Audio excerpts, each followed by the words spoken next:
Hani sayfaları çevir bir iki sayfa. Şimdi bilindiği üzere Kudüs, İslam'ın ilk kıblesi olan Hazreti Davud'un, Süleyman'ın, Hazreti Meryem'in, Zekeriya'nın, Yahya'nın beldesi, yaşadığı beldelerdir.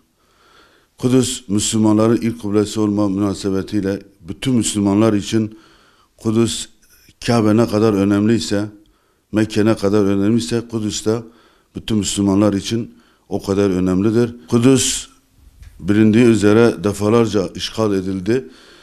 Her Müslüman için gerçekten Kudüs bir evdir, bir yürektir, bir kalptir.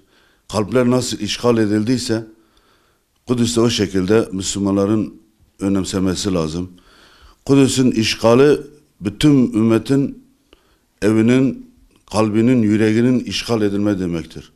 Kudüs bütün Müslümanlar için önemli olduğu için Kudüs'ün özgürlüğü Mekke'nin özgürlüğüdür, İstanbul'un özgürlüğüdür. Ondan dolayı Müslümanlar bir an önce Kudüs'ün tekrar Müslüman beldesi olması için elinden gelen gayreti göstermesi gerekiyor. Çünkü bütün dinler, Yahudiler içinde, Hristiyanlar içinde, Müslümanlar içinde Kudüs çok önemli bir şehirdir. O yüzden defalarca Haçlı seferleri, Siyonistler, İsrailler işgal edilmiş ama zaman zaman işte Hazreti Ömer döneminden sonra tekrar işgale uğranmış. Bilindiği gibi bizim ecdadımız olan Selahaddin Eyyubi döneminde işgal edilen Kudüs'ü tekrar fethediliyor, Müslüman beldesi yapılıyor. Ondan sonra artık Müslüman beldesi devam ediyor. Son 70 yıldır Siyonistlerin Haçlılarla beraber, İngilizlerle beraber işgal edip Filistinlileri tamamen oradan kovup, öldürüp, tecrit edip ele geçirdiler. Ve tekrar Müslüman beldesi olması için Müslümanların az önce de söylediğim gibi yani kalpleri, beyinleri işgal edilmiş gibi Kudüs'e sahip çıkması lazım. Müslümanlar gerçekten ümmet bilincini kaybettiler. Kur'an'dan uzaklaştılar. Dünyaya daldılar. Ondan dolayı herkes Kudüs'ün ne kadar önemli bir şehir olduğunu unuttu. Bilindiği üzere küresel emperyalizm bütün Müslüman beldelerinde birçok liderleri, yani birçok lider dedim mi neredeyse Müslüman beldelerinde İslami bir lider bırakmadılar. Hepsini kendi himayelerine aldılar. Kendi kuklalarını yaptılar. Kimi yerde krallıklarla, kimi yerde darbelerle, kimi yerde şeylerle işgal ettiler. Ondan dolayı şimdi halkı Müslüman olan İslam ülkeleri, ümmetin coğrafyasında krallarla, zalimlerle, diktatörlerle orayı kontrol altına almaya çalıştılar. Yani halkı Müslüman olan bir yerde bu işgalin devam etmesi gerçekten ümmetin bölünmüşlüğüdür, ümmetin parçalanmalığıdır.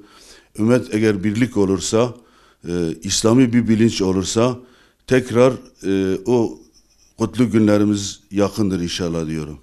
Gerçekten Kur'an'a sarılmamız gerekiyor. Allah'ın emrettiği Müslüman olmamız gerekiyor. Peygamberin bize getirdiği sünnete bağlı olmamız gerekiyor.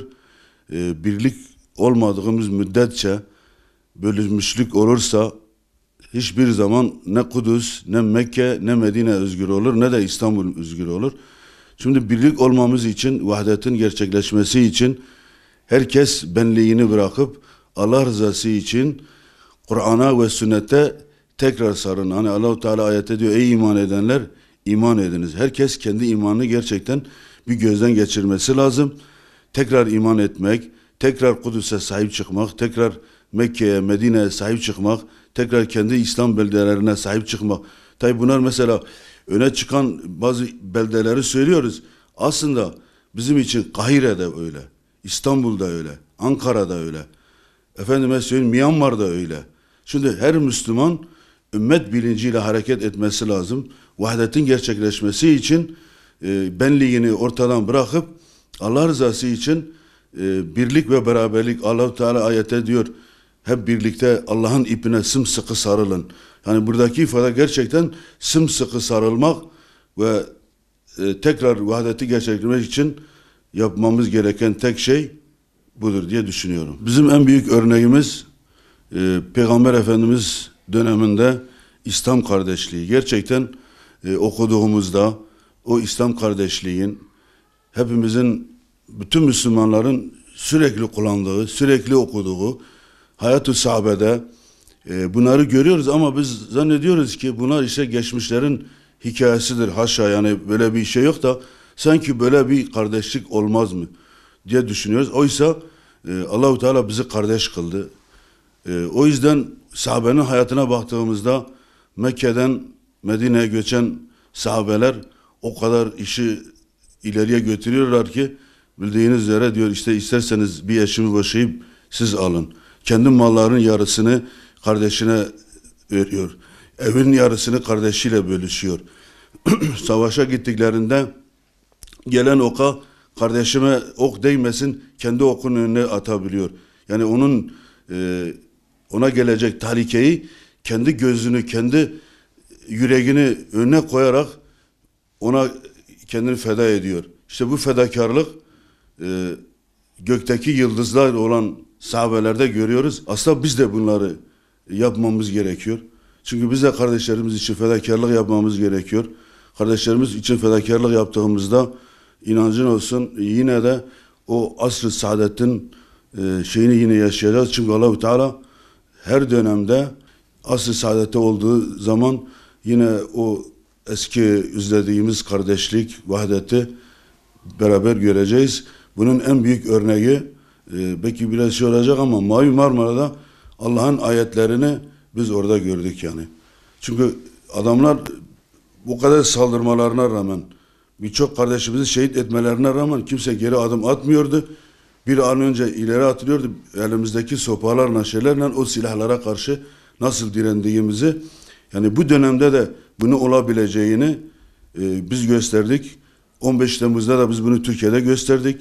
Tankların altına insanların nasıl girdiğini, mermilerin önüne nasıl... Yani gerçekten gerçek iman edersen ne bir tank ne bir top hiçbir şey Müslümanları yıldıramaz. Müslümanları bu davadan vazgeçiremez diye düşünüyorum.